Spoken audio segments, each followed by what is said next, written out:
Welcome back to the channel. This is the Action Figure Grader, and today we're going to look at recent sales for Mint on Card vintage Star Wars figures. We've got some tri-logos, we've got some later card backs like Return of the Jedi, a few ESBs, a sprinkling of early card backs that all sold on eBay. Most of these were auctions, but I do have some buy it nows or making offers to include if you guys are looking for anything in particular out there. Hopefully this will help you on your search, help you pay a fair price for an item that you might be interested in. So as always, thanks to my Patreon supporters. Really appreciate you guys supporting the channel. Let's go ahead and take a closer look. We've got some early card backs that sold. I've got some Brian's Toys items throughout this video. This was a 12-back A C-3PO graded AFA 75 plus, unpunched, no price sticker, clear blister, very clean example overall. Here was the label on it, 80, 75, 85 for an overall 75 plus. Blister looked pretty nice, but I'm guessing that left-hand corner is what caused it to get the 75 plus. It looks like it's got a ding that doesn't show that well right here, but when you look at this angle, you can really see it. So that is enough. That one ding is enough to pull this whole thing down to a 75 plus, despite the 80 subscore for the card and the 85 subscore for the figure. But that's kind of the way the grading works. If one of those subscores has an issue that is that noticeable when looking at it, it'll pull the whole score down. So that's what happened there. Anyway, that one sold in a buy it now situation for $1,500. Probably about right for a 12-back A C-3PO, one of the early card backs. Certainly a beautiful item and pretty well priced overall. Here was a 12-back C Obi-Wan Kenobi. This one had the white hair, and this was an AFA 80. And this one was a punched example, no price sticker. And when you look at the blister on this one, it looks like, I think that's some reflection maybe going on there. I don't think that that's a huge ding. Let's see if we can take a closer look.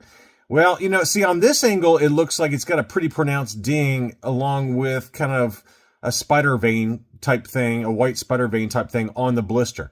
Yet the blister on this one got the 80 score, which I would argue that's too high, right? Like, to me, that's noticeable enough when you compare it to this ding. I would say you could make an argument really that this ding is not nearly as bad as this one, because this one's got some structural integrity type issues going on where, you've got a little white kind of vein going on. It's not a crack, but that kind of white defect can happen when the ding is so pronounced that it can cause some stress marks to the blister. Yet the blister score on this one got the 80. So this is another example of how, the grading is not exactly a science. It's an art. I would argue personally that this is not an overall 80. This is more like a 75 grade because of that one ding. If you're going to ding this one, this has got to be just as bad, if not worse, in my opinion. But, this is kind of the story that the grading labels tell. And when you're buying an item that's graded like this, you got to figure out why it's graded where it is, right? And in my opinion, this is, again, just my opinion, this should have gotten a lower score than what the C-3PO got. And so this one was listed for $2,200. Best offer accepted on that was $2,000. I don't know if it's an overpay if it didn't have that ding, but because I feel like this one's overgraded, me personally, I feel like that number is a little too high. Especially for a punched example. If it was unpunched, you could make an argument, yes. But it's a 12-back C, so I think that probably this number is a little high relative to what this would sell for in an auction if all else was equal. So next up was an AFA 60 R2-D2. This was a punched example. Now in this case, the blister looks pretty good on it. It says a 60 on there, so maybe I'm wrong on that. I don't know. If it gets a 60, that typically means it's got a crack somewhere in the blister. And it looks like it's on that left side there. The top left-hand side, right near that corner, you can see there's a little hairline crack going down. So that must be what got the 60 score on it. Card got a 75. which makes sense given the stress marks around the hang tab there. And so an overall 60 archival case. Now, it was listed for a fair price. This, in my opinion, was fairly priced. It was listed at $750, sold for $675. So, you know, you compare that to this one, where I think this one was probably overgraded, probably overpriced, and the best offer accepted was too high. This one's, you know, it's probably about right. You know, $675, you can make an argument it's maybe a little high given the crack to the blister. But that's what it sold for. So it sold for $675 on that one. We had an AFE 75 20-back A Princess Leia archival case. This one obviously was because of the figure score. So every single item tells its own story. I've said that many, many times. And in this case, everything is right on the money in terms of grading. Card got an 80, blister 80, figure 70 because of the yellowing to the torso on that. That one was listed for $1,500 and sold for $1,350. And, you know, it's an early 20-back Princess Leia AFA 75 archival case. It's a pretty nice item. I think the only concern I would have, and it's a pretty minor concern, would be that the torso yellowing would get even worse over time. And because it's got that torso yellowing, it really shows when you're looking at it. But, you know, the card does look very nice overall. It's just unfortunately got the yellowing to the torso. So, again, that one sold for $1,350 in a make an offer. We had some 21 backs that sold. This one was the Hammerhead. It was listed for $900, sold for $800. This was an AFA 75. And, you know, this one, it looked like the card score of 75 brought the overall down because it had a blister 85, figure 85. And looking at the card, I don't know why it got to 75 just at first blush. It looks like maybe it's, yeah, there it's on the right-hand side by the Luke and Leia logo. You can see some litho damage from where they tried to remove the price sticker. There's some residue still left there. And you can also see on the Star Wars racetrack that it's got some discoloration or mold or something going on there. So that's why it got to 75 overall. But that presents pretty nicely, I think, for a 75 grade. And again, $800 was the sales price there. This Walrus Man was a beauty. I might have even had this one in a what to buy video. I can't remember. But this one was an AFA 85, card 80, blister 85, figure 85. It was a punched example, but a beautiful blister on that one. That blister looks particularly nice, crystal clear with the orange footer. And that one sold for $1,299. $1,299 was the sales price on that one. $1,300 for an AFA 85, 21 back. Another beauty that was, you know, a fairly low grade, but presents very nicely for the low grade. This was a DCA 70 plus TIE Fighter on a 12 back. So the die-cast 12 back TIE Fighter, and it did have some yellowing to the inner tray there that you can see.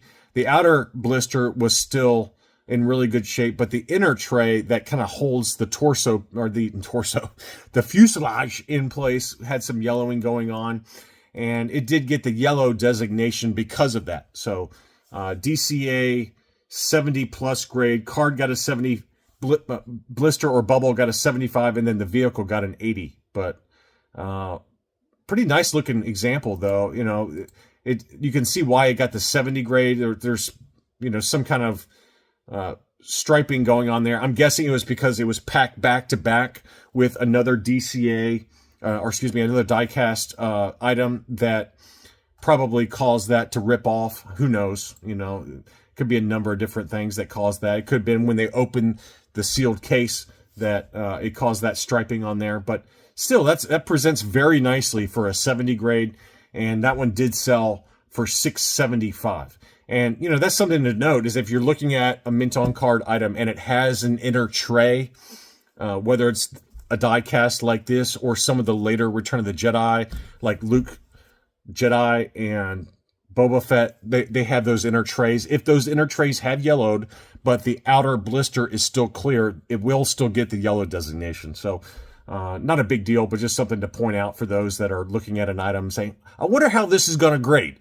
Well, if it's got some yellowing to the inner tray. It will get on the grading label. It will get the yellow designation. So that one was nice though. This one I think was a relist from Brian's Toys. It was sold at auction originally for higher. It was like in the 820 range if memory serves.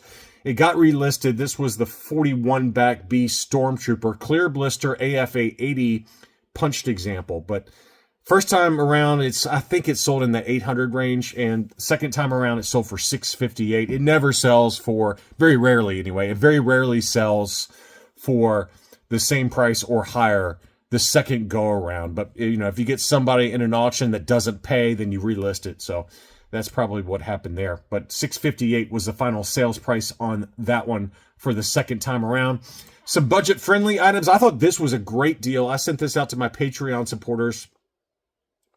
This is the debut card, I believe, for the AT-AT Commander, unpunched, 45 back, clear blister. It's tough to find him in a clear blister, the AT-AT Commander, on the debut card.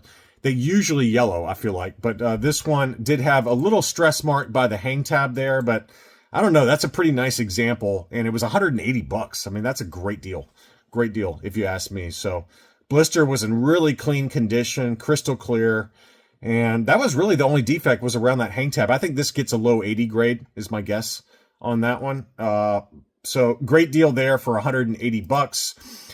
We had a 47 back AT-AT driver. This one obviously had a heavy crease going along the middle of the card there. Very light stress marks by the hang tab. Unpunched, no price sticker of 300 bucks. Probably about right. That's about where it would sell for in an auction there. Still a clear blister as well for the AT-AT Commander. Another 47 back was this Luke Skywalker Hoth Battle Gear. Heavy yellow blister with a price sticker. Some light stress marks by the hang tab. I think it probably gets a 75 plus grade is my guess on that one. That one was only listed for 300 bucks. The best offer accepted on that one was $290. So another very good deal, I think, for about a 75 grade Luke Skywalker Hoth gear on a 47 back, $290. Can't really beat that price. Another Luke that sold for a big number. This one was an auction as well. This was an unpunched 77 back Luke Hoth, and you know, it had some light yellowing or moderate yellowing, I guess, to the blister, but it was a beautiful card. Card was in great shape, probably grades in a yellowed 80 or maybe even an 80 plus. That one sold for $520, so that's a big number there. And you know, any Return of the Jedi Luke Hoth for whatever reason does sell for a lot of money. Obviously the 48 back 9-num offer does sell for the most. That's a very expensive transition card back, but you do see these on the 77 backs. You know, I might have seen a clear blister 77 back, but usually it does yellow. So 520 was a big number there, but it's a pretty high grade example despite the yellow blister. Some Hoth Stormtroopers that sold. This was a Palitoy, and this was not a Toy Tony, I believe. I mean, it's got the larger tri-logo bubble. It had some issues with the card, you know, some veining, some edge wear. Again, where, you know, you can see here the shadowing where they were packed back to back upside down. So when they pulled them apart, those blisters would cause that shadowing on the card. And that one had some yellowing to the blister as well. But this is not a Toy Tony. This is, to my knowledge, this is a true Palitoy example. And that one sold for $157.50, which feels like a really good deal to me. I mean, I know it's yellowed. I know it's not perfect. It's about a 75 grade is my guess on that one, maybe a 70 plus. But it's a, you know, it's a foreign card back, and it presents very nicely. I think this is not one you grade. You just throw it in a sliding acrylic case. But great deal at $157.50. And then on the other end of the spectrum in terms of price was this beautiful 77 back. This was a US 77 back A, clear blister, 80, 85, 80, hard torso Hoth Stormtrooper. So this has got the hard torso, meaning that it's a different type of plastic than the arms and legs. It's a harder plastic, and you can see the color difference between the arms and legs and then that torso piece. So it's just kind of a noticeable variation that some Hong Kong factories used a different type of plastic hard torso on the Hoth Stormtrooper as well as the regular Stormtrooper. So just a nice variation, but the clear blister is a smoker. I mean, that's a beautiful example. And that one, AFA 80 unpunched with the target price sticker, sold for $576.66. So big number, but understandable given the clear blister on that one. We had a yellowed blister AFA 80 plus squid head that sold for $168.50. Not a bad deal for a graded card back. I mean, you know, not particularly rare, not particularly exciting, but $168.50 graded is a good deal there. We had an ungraded Han trench coat, again, a budget-friendly example, unpunched, no price sticker for $201.50. This low gray was yellowed, but it was an AFA 85. This was a 65 back B, 85, 85, 90 on this one. Unpunched, no price sticker. Again, it was yellowed, but it sold for $294.90 because it was a high grade. I mean, 85, 85, 90 are very, very high scores for the subgrades. A Kenner Canada TIE Fighter palette, not one you see very often on the Kenner Canada card back. 77 back A, graded AFA 75, obviously yellowed. 75, 75, 85 were the sub scores on that one. That one sold for $187.50. Another decent deal for a foreign French-Canadian card back. We had a few tri-logos, nothing major, but this was the Biker Scout that was at auction. I thought this was a great deal at $232.50. You could make an argument that it was low. I think that this one gets an 80 grade pretty easily. The blister was in really good shape. It had the etched edges on the blister, punched example, but the card was in beautiful condition. I don't know why this one sold so low. I mean, it had some light edge wear on the right-hand side of the card, as you can see there. But I still think it gets the 80 grade. And to pick that up for $232.50, that's a really good deal. Really, really good deal. And then here was a 75 plus grade for the R2-D2 pop-up lightsaber. Beautiful example. And, you know, it had the 1 pound 59 pence sticker on there that was applied in the Palitoy factory. And it was unpunched. 75 plus, 80, 75, 80 were the sub scores on that one. You can see the yellowing to the sticker, which is very common, but 787.77 for that. You know, you can make an argument that's a steal as well.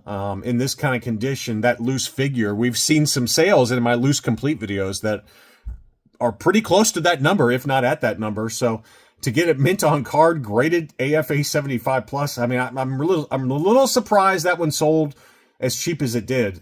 I mean, I know it's not the highest grade, but it's a mint on card, last 17, not the easiest thing to find, and that's a good deal there. We had an AFA 75 for the Darth Vader Power of the Force punched example, obviously yellowed blister for $822.89. Maybe a little high, I don't know. I mean, I think AFA 80 is more like that number at $800, $850, but you know, that 75 grade sold for $822 in an auction. And same seller had a 75 plus grade Thal Jobin. That one sold for $325. And then the same seller also had the Kez Iban 75 grade with a Toys R Us price sticker that was half peeled off for $356. So pretty decent assortment here, kind of spanning the gamut from 12 backs all the way through the droids line. I hope you enjoyed this look at recent mint on card sales. Don't forget to leave me a like if you did enjoy this content. Thank you as always for watching, and I'll be back soon.